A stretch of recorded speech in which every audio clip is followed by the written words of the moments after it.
adlaw. Walay na monitor ang Police Regional Office kon PRO 11 nga malapason sa gun ban sa Davao Region. Kiniadto sa pagsugod sa election period netong Enero 12 ning tuiga subay sa May 2025 midterm elections. Din mismong si PRO 11 Director Police Brigadier General Leon Victor Rosete ang nanguna sa pag-inspeksyon sa gimuntara nga COMELEC checkpoint sa managlahing bahin sa Davao City. Sa checkpoints, ginapangitaan sa mga dokumento ang mga driver sa masalesensya o ORCR. Subay niini, gibutyag sab sa Davao City Police Office kon DCPO nga wala sab sila'y natalang election-related violence sa pagsugod sa election period.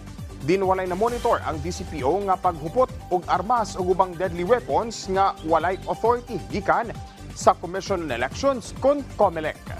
Ang ato lang hangyon sir, dili nato sa pakon para dili pod mi maka-file og kaso sa mga violators. Ato lang tumanon sir na kung wala mo kanang authorization nga pwede mo magdala og kanang firearms and other deadly weapons sir no.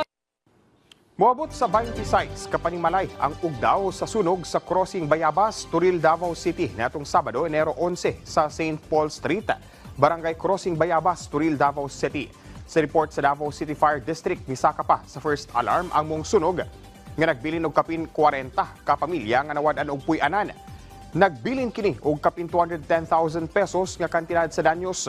Duha ka individual sab ang nakahiagom og paso sa lawas. Lakip na ang 2 anyos nga batang babae nga giingong natrapa sa ilang balay atol sa sunog. Kasamtangan nga nagapatambal sa Southern Philippines Medical Center ang mga biktima.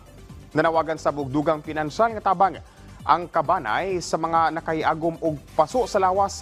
Sanglit wala sab sila'y nasalbar nga mga gamit human sa sunog. Ug mo kadto ang mga nagunang balita dinhi sa PTV Davao. Ako si Jay Lagang para sa Pambansang TV. Sa Bago, Pilipinas.